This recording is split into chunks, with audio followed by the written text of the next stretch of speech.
And we are live again today. I don't have my microphone plugged in though. I probably should do that real quick. Ta-da! There we go.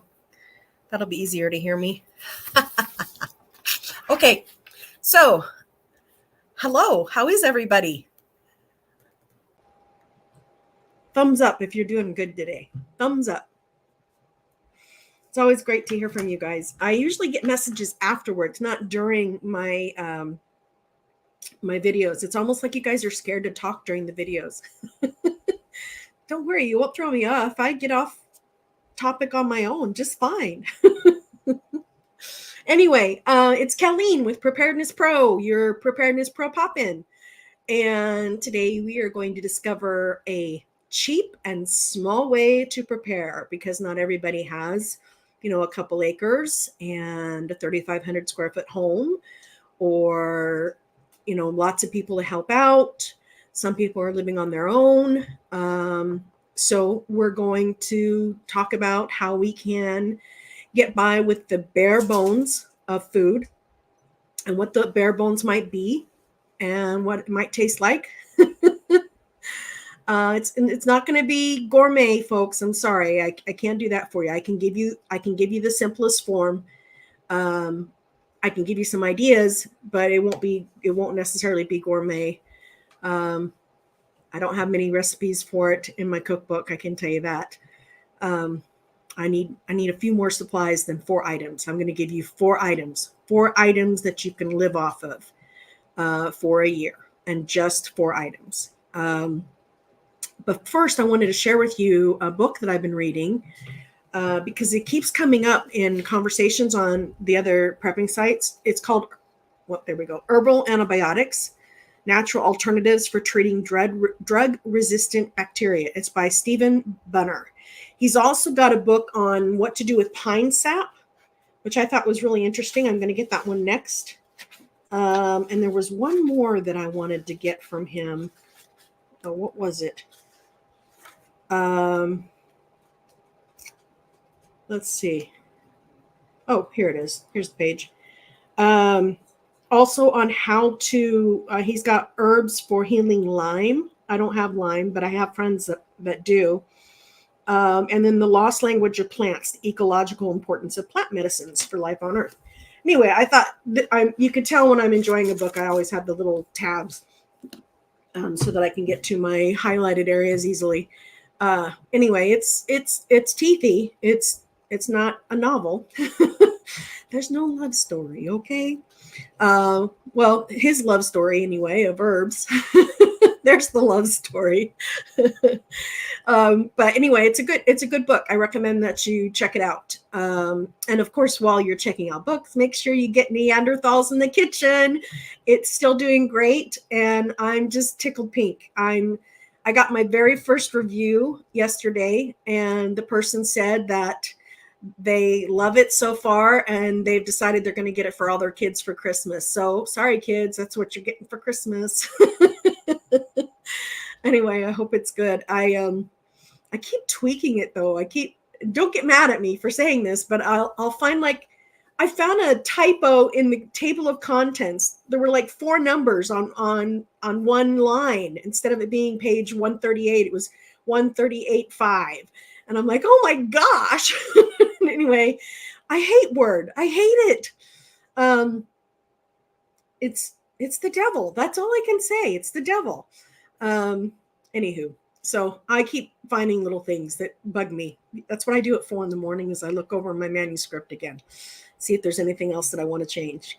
Don't worry, I'm not changing anything doctrinally or anything of substance. Just things that bug me that make me look like a second-rate hack. I consider a typo like that second-rate hack. You never seen John Grisham with 4 numbers on a line of his table of contents? I mean, my gosh. Of course, he pays editors, $800 an hour too. So, oh well. I have a great editor, by the way. I absolutely love her. We just talked yesterday, and I'm excited. I just brought her on board, and I should have brought her on board sooner, but I felt so compelled to get this out sooner rather than later, so I didn't. But when the second edition comes out, will have gone through an editor, not a formatter, but an editor. So anyway, okay, I told you about the book. Now I'm going to tell you about this other book, and it's the basis of part of this conversation today. This conversation, like, you guys are talking back to me. No, you're not, which I really wish you would. Don't wait until afterwards and send me all these messages. I get ding, ding, ding, ding, ding, ding afterwards. It's funny. And it's almost like clockwork. As soon as I hit end stream, then I get the ding, ding, ding, dings. It's funny. Anyway, so Esther Dickey wrote this book called Passport to Survival. And it's out of, well, the original book's out of print. You can still get the book. In fact, I'm almost positive that you can still get the book. Esther Dickey. I think I saw it the other day and saw, well, you can still get the old book, the hardback. And she wrote it in 1974. So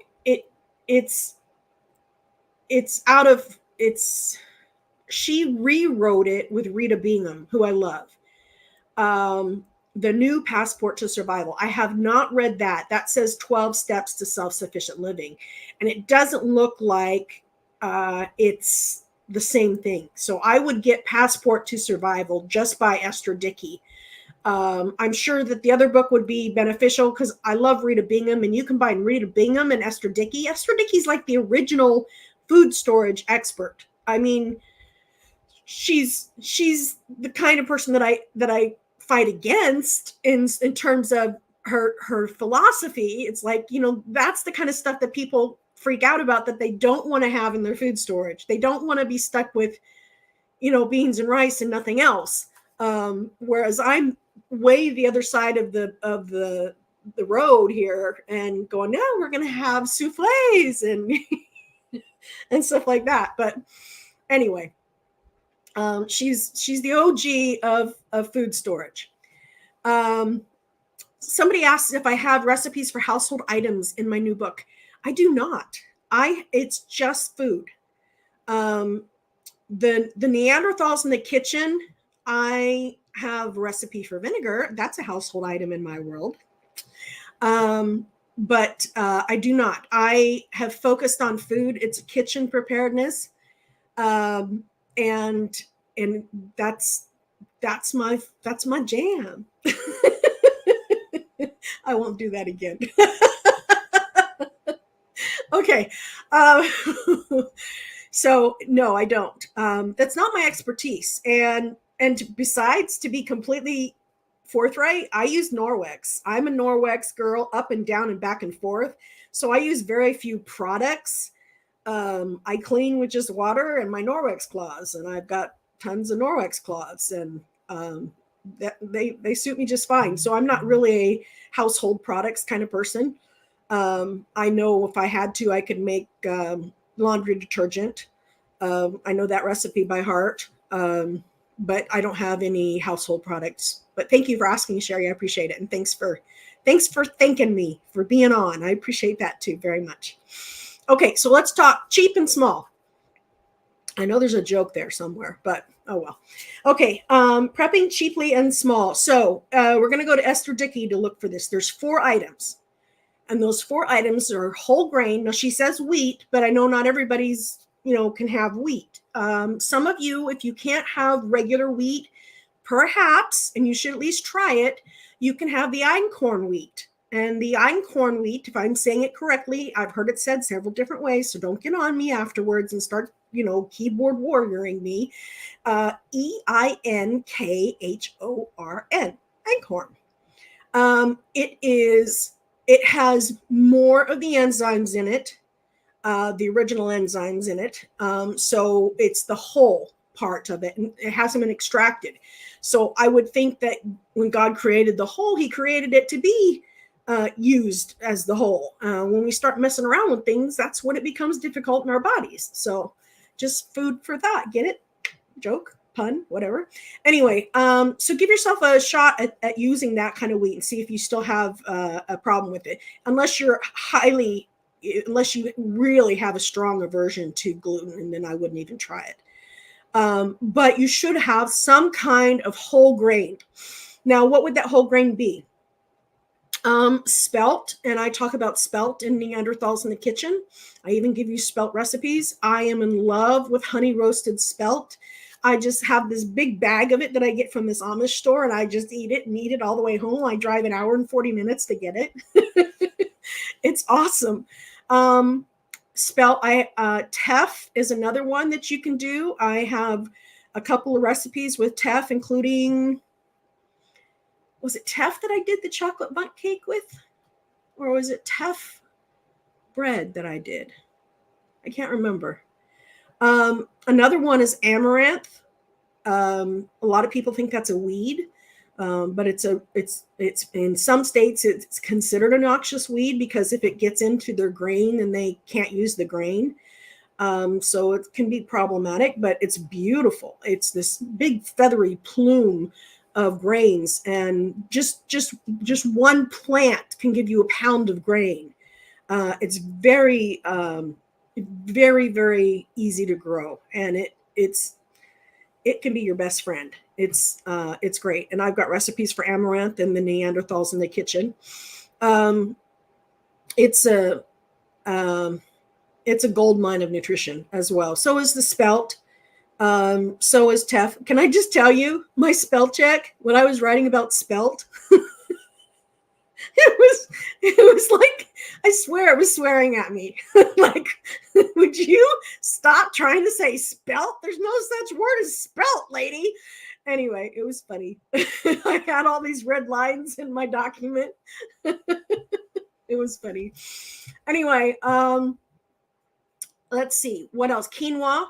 Quinoa's I'm not as familiar working with quinoa flour as I am with teff and spelt and amaranth.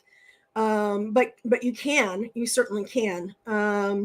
But regardless, my point being is have a whole grain. So spelt is less expensive. Maybe buckwheat. Buckwheat's really not a grain; it's a seed. It just tends to get thrown in with the other grains. You of course have kamut. So some type of whole grain. Now there's a method to my madness. I'll get there in just a second. So first of all is a whole grain. I'm going to suggest that the best place to purchase that whole grain is through the LDS church, their bishop storehouses. There's usually one near you.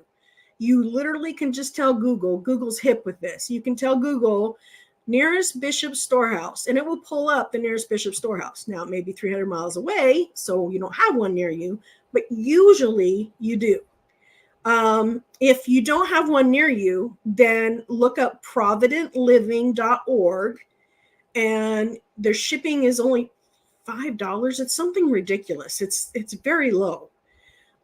Just set up an account. You don't have to be a member of their church to order from them. And I've been checking prices, and even with the Amish prices that I got organic wheat with, they still are the best price that I have found for wheat. But I can get einkorn wheat from the Amish, so I still will make that trip.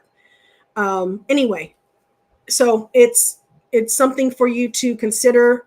It's the best way, the best bang for your buck in getting wheat. Okay, number 2 item would be honey. Okay, honey, y'all gonna get yourself some honey. Honey is an immortal food. That doesn't mean it makes you immortal. It may crystallize a little bit, but just give it a nice hot spa, and it will go back to its original form. Honey is good for all kinds of things, not just as a sweetener, but it's great as an antibacterial, like on wound treatment. It's good for coughs and sore throats. Read up on honey. It's a great superfood. So that's item number 2. The best price that I have found for honey, and the quality of the honey that I'm getting is Costco. If you don't have a Costco, try Sam's Club. I'm out to stretch my dollar. I don't have any political affiliation with that. Well, yeah, I do. I'm a Costco girl. I can't lie. I love the customer service better at Costco than Sam's Club. Sam's Club, they don't even look at you when they're checking you out, at least not where I am. Anyway, yeah, I'm a Costco girl. Okay. Moving on. Then salt is the next one. So salt's number 3. So I suggest the real salt. It's called real salt. It's spelled in one word, real salt. It's based out of Utah, company based out of Utah. You can get it off of Amazon though. I buy my bags. I still have from when I was living in Utah. I still have my 15 pound, or was it 10 or 15 pound bags that I bought. The nutrients are still in there. They haven't been stripped. I use them for my pretzels because the crystals aren't too small. They're perfect for pretzels, and yet I just love it. It's a better salt. There's a lot of recipes for breads that you don't want to use iodized salt in. I take salt every day purposely. Yes, folks, those of you who are like, well, you can't have too much sodium. I'm not going to go there. Anyway, real salt is the other, is number 3. And then number 4, you probably are going to be grossed out by this if you had any type of a torturous childhood. But number 4 is powdered milk.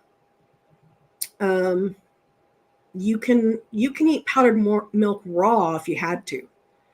If you had to survive, if you couldn't cook, and the chips were down and you needed to have something right then and there, I would be snacking on spoonfuls of powdered milk and honey if it were me. And then I would purposely take a spoonful of salt every day as well, if it were me.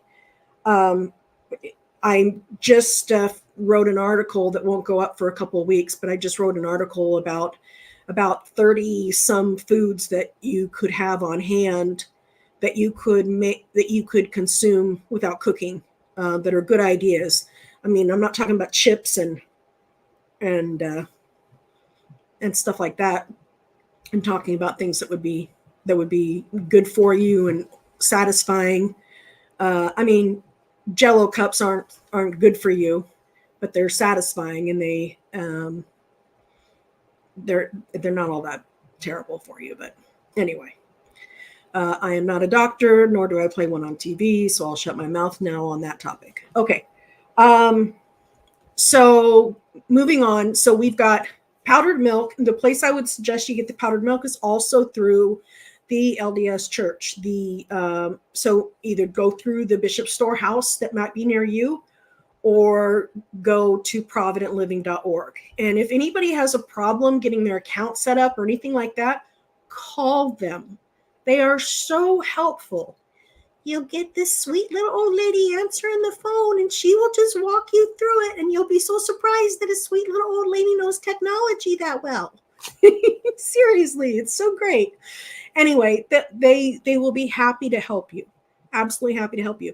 Providentliving.org, their powdered milk now, with what they're charging for a number 10 can of powdered milk, it breaks down to $3 a gallon. I mean, you can't buy milk for $3 a gallon anymore, can you? Also, the thing that may gross you out is powdered milk. And if you had a childhood like mine, you remember the torturous smell of powdered milk. Well, I'm here to tell you that it's not the same way anymore. It has changed substantially. That's not to say that there are some brands that had torturous smells still. They were created by Russians, and they are just to bother us. They're just to be noxious on purpose. Okay. There's some brands out there that I wouldn't touch with a 10-foot pole. I wouldn't try it even if my life was dependent upon it. But the LDS Church is definitely not one of them. LDS Church makes my top 4 list.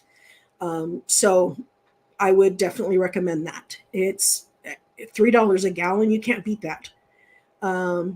In fact, I would have it on hand just to use for baking instead of drinking, and then only spend my money, the more expensive money, on the drinking milk. I would do that right now just to leverage my money. See, I set up my kitchen like Wall Street. I watch the stocks. I see what's on sale, what's not. And when it hits my sell price, I buy. whatever my budget can handle that week or that month. I buy. And then I either freeze it or I can it so that it will always be that price when I finally use it. So I think that that's a smart way to leverage your dollar now, is using that powdered milk for $3 a gallon. That's a great price. Thrive's powdered milk is my favorite tasting.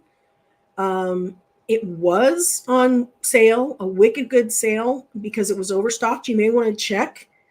Just go to thrive.com/preparedness pro, if you would, please.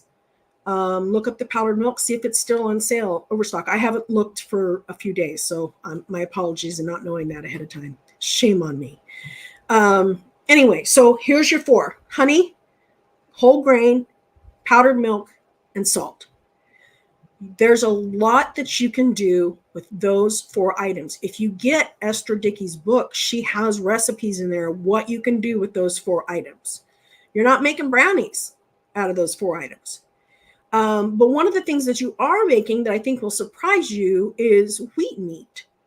And how I first started teaching preparedness classes was I was teaching wheat meat classes, what you can make out of the vital wheat gluten. It's otherwise known as seitan, not Satan, seitan. You can get it to taste like anything. And I'll make up some wheat meat and I'll sprinkle in some of Shirley J's barbecue powder. Oh, it tastes so good. Or I'll make up wheat meat and pieces and then boil it in Shirley J's chicken broth and then put it in my chicken pot pie. It's really good and it's so good for you. But it's a good way to get protein without eating meat. So you're not going to miss out on your protein with these 4. You're still going to have sweets with these 4, but more importantly, you're still going to have vegetables. Now you're thinking, Telleen, you're off your rocker. No, I'm not. This still rocks, okay? Sprouting. Sprouting is really important. When you hear about the deaths that occurred because of scurvy on the ships, it's really unfortunate because they had wheat. They just didn't know about sprouting. When you sprout wheat, it's a really good source of vitamin C, whole food vitamin C. When you sprout any whole grain, sprouting seed, nut, you compound the nutritional value by as much as 600%. But when you sprouting seeds, which take up such little space, like this much in sprouting seeds could last you, well, depending on which kind of sprouting seed it was, like radishes, it would last you 6 months. But it takes such little space for sprouting seeds. You can get a multi-layer sprouter off of Amazon so that you can be sprouting multi-layers at a time.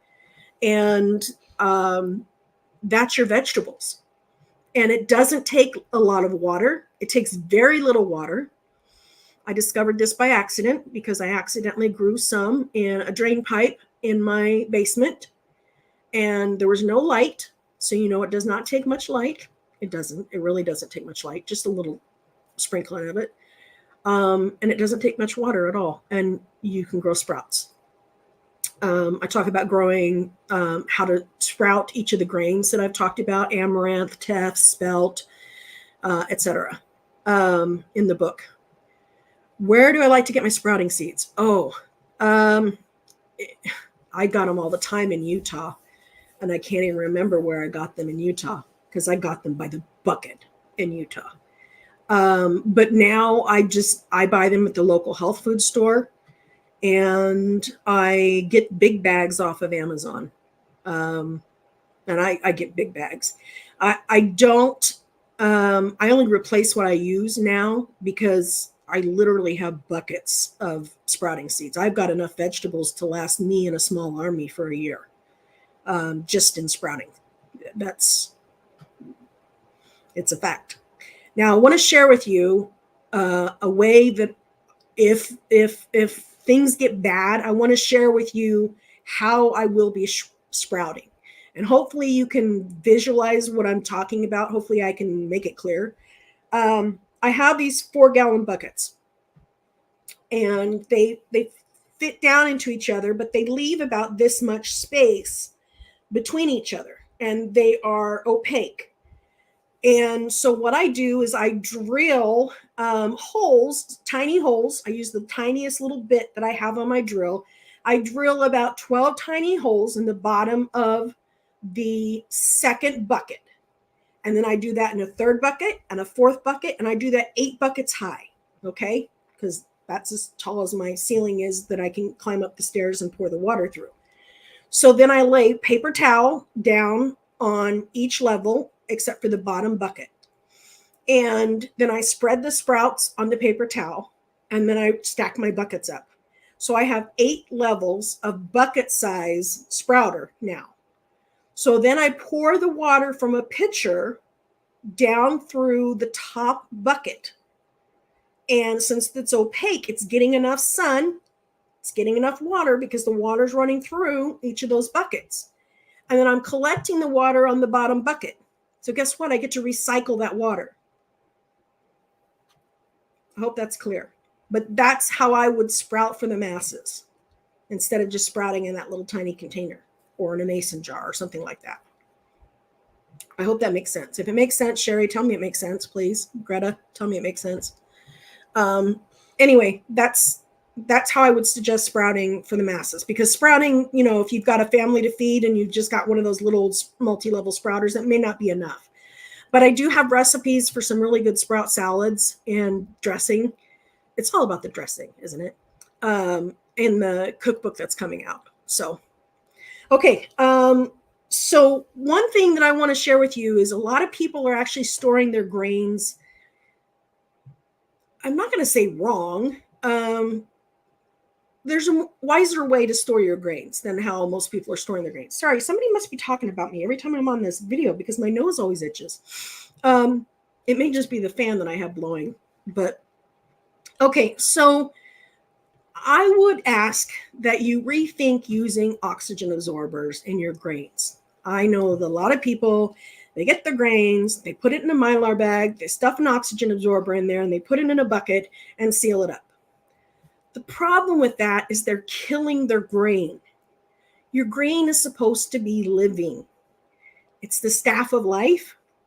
And in order for it to sprout properly, it needs to stay living. So you don't want to cut off its oxygen. So I know you're thinking, yeah, but what about the weevils? Yeah, we don't want any weevils. So what you do instead of cutting off their oxygen is you use food grade diatomaceous earth. And I just put 2 heaping tablespoons of food grade diatomaceous earth in a 5-gallon bucket and in the Mylar bag in the 5-gallon bucket. And I just move it all around with my gloved hand. And it's good for you. So it doesn't matter when you mill it and you've got some diatomaceous earth in there. I take it on purpose every day, diatomaceous earth. I put it in my dog's food every day, the food grade diatomaceous earth. It's actually really good for you. Read about it. Read about it on my site. Just look up diatomaceous earth. That's the title of the article because I'm very clever, don't you know? Anyway, just use diatomaceous earth instead. You'll take care of the weevils with the diatomaceous earth. Diatomaceous earth is very, rough cut. And it comes in contact with the weevils and it kills them. So don't use oxygen absorbers. Definitely don't use them on your sprouting seeds. Oh, no. But don't use them on your whole grains either because you're killing them. They need to breathe. They need to be alive in order to be able to sprout. So that's what I've got for you today. Hopefully I didn't talk too long and hopefully that was beneficial. I didn't really talk about small today, so we'll talk about small tomorrow, okay? Instead, we just talked about cheap. Those are 4 foods that you can live off of. Get Esther Dickey's book. She's got great recipes there. But that's the cheapest way that you can prepare those 4 foods. And yes, you would survive. You would survive even with not cooking if you had to. You could just chew on the grain. Wouldn't be pleasant. Might need a dentist, but it's worst case scenario. You could survive that way. Wouldn't be a souffle, but it would be worst case scenario. All right. If you have any questions, let me know. I know you will. Take care. Bye-bye.